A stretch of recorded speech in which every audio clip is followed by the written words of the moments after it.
George Thomas McCullough. I was referred to mostly as GT or Doc. Before I get started, I'd like to have you take a look at this photo. This is a picture of my wife and myself, Molly, on West Spruce Street in about 1907. I came to Missoula in the spring, late spring of 1890, along with my wife, Molly, and our baby, Massey, who was born in 1888. And I had the practice. I graduated from medical school in New York and set out here, but there was, through the years, people would ask me, why did you come to Montana when you did, and in particular, why Missoula? There's an answer to that, and I'd like to share it with you. But to do so, I have to go back in a little bit in time, but I won't take a lot of time. It takes, it'd be too long, but basically we were married in 1885 near Fayette, Missouri, and we purchased a house. And in 1888, Massey was born, and my last semester of medical school, I was, in January of 1890, we had a very tragic event that took place in Fayette. Our house caught fire and burned to the ground.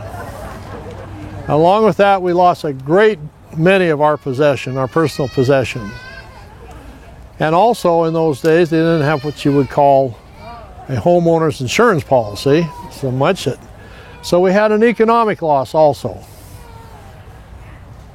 And after that took place, we talked about it, and we wanted to put that behind us, but we were there and it was hard to do.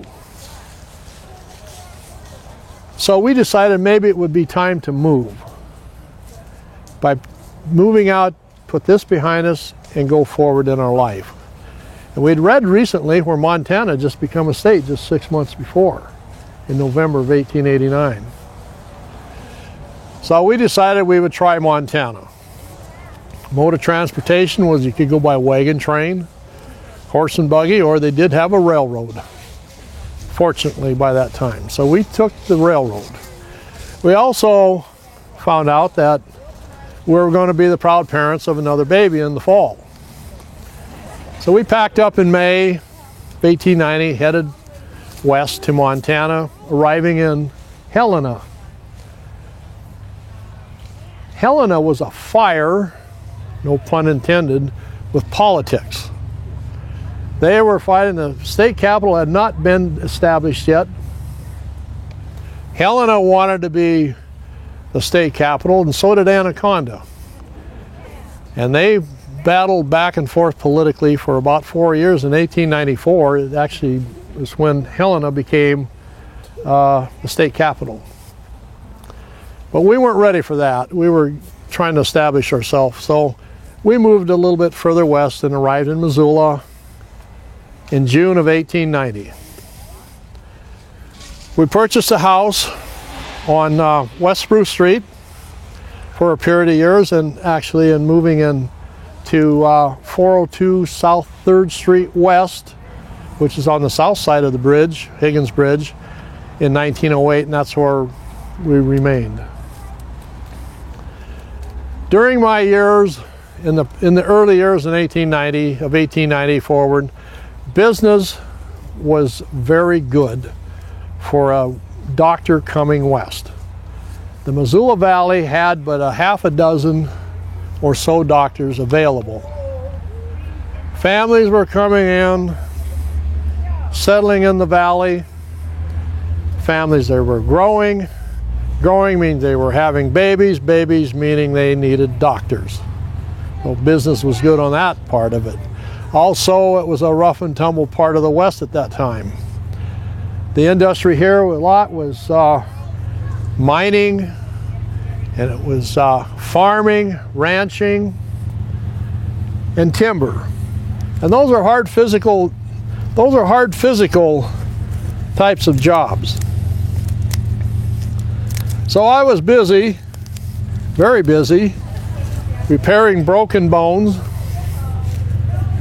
quite often, and also repairing maybe a broken nose after a Saturday night brawl that needed to be repaired. And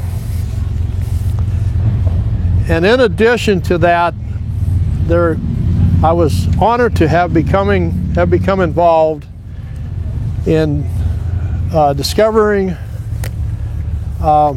where the spotted fever was caused, why it was caused, where it came from, and also a cure.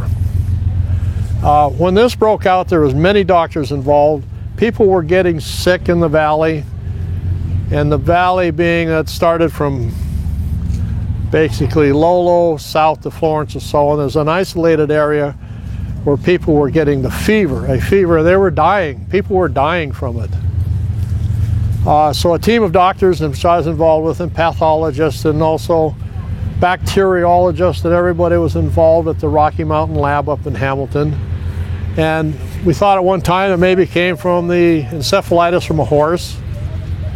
And we thought that wasn't the case, and then we thought perhaps it would come from the carcass of a little snow flea, and that wasn't the case. But we kept trying, kept trying and looking, and finally we did discover that it was from a wood tick. Well, now that we had that isolated, and it was believed that just the female tick at one time carried the bacteria, but it was also found out that the male tick did too. Once we found out what caused it, then we set forth to find a cure. And through a lot of years of research and due diligence in following and tracking the strain, we did discover a cure, and it saved a lot of lives thereafter, but very many hundreds of people died from that. If anybody has ever had a tick shot, if you recall, they were painful.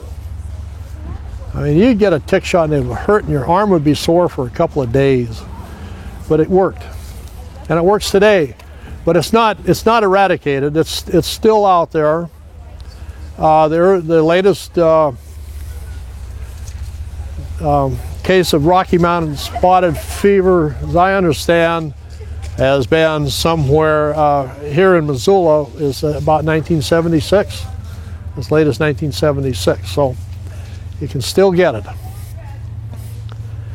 In addition to my medical practice, I also engaged in stock and sheep raising, having raised mostly sheep. I figured out early in the business that sheep, when they were born, as often as not would give birth to pairs. So you could get 2 for 1, it didn't cost you any more. Not only that, they would grow wool. And you could shave the wool, bundle it up and sell it, and then they grow the wool back. And you could just keep doing it. It didn't cost any more. And if you had a patchy piece of ground that needed to be cleaned up, you could put your sheep on it, and they'd eat just about anything that was on the ground. They would get rid of all the weeds, and then when they were done with their usefulness, you could sell them. So it only made sense to me. But there were a lot of cattle ranchers that didn't believe that. They didn't like the sheep. And you've heard of the sheep and the cattle wars. I want to tell you of an incident that happened that I was involved in. My holdings in Miller Creek I raised at one year is about 1910, I believe. And I had a band of sheep of a couple thousand, and we were moving them to the Clearwater Junction east of town. They had to go up through the Blackfoot and into for the summer pasture. I wasn't there when the incident took place the first time, but we got to the band got to the McNamara's Landing Bridge, and there they were met with a group of cattlemen, who turned them back. There were only a few sheep herders there, and there were about 50 cattlemen. And they were armed, and they said they turned them back, and they stopped, and they drew a line. And they said, anybody, any sheep herder or any sheep that crosses this line will be shot and killed. So of course one of the sheep herders hightailed it back to Missoula right away. They informed me. I called the sheriff's department and explained it to him. And he said, you get as many men as you can get and get as many weapons as you can get, and we're going to go up there. So I did. I had them round up as many men in town and as many weapons, and went right down to the Missoula Mercantile and bought all the weapons we could buy from them, armed the men, and we headed up the Blackfoot. And we met them at the McNamara's Landing. The cattlemen were there waiting. And the sheriff confronted them, and he said, this is a public right-of-way. They have a right to bring their sheep through, and they will be doing so.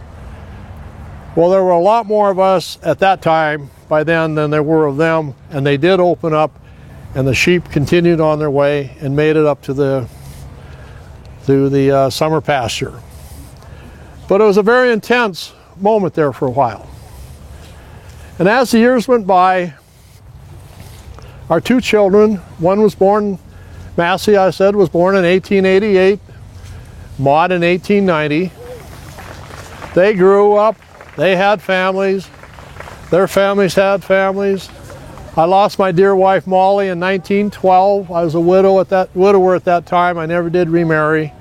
I continued in Missoula, practicing medicine almost up until my death in 1938. But today, if you ever see the McCulloughs or the Turners or the Demons families, we're all related. And even the Rogers families are included, and a lot of other ones too. So that's my story today.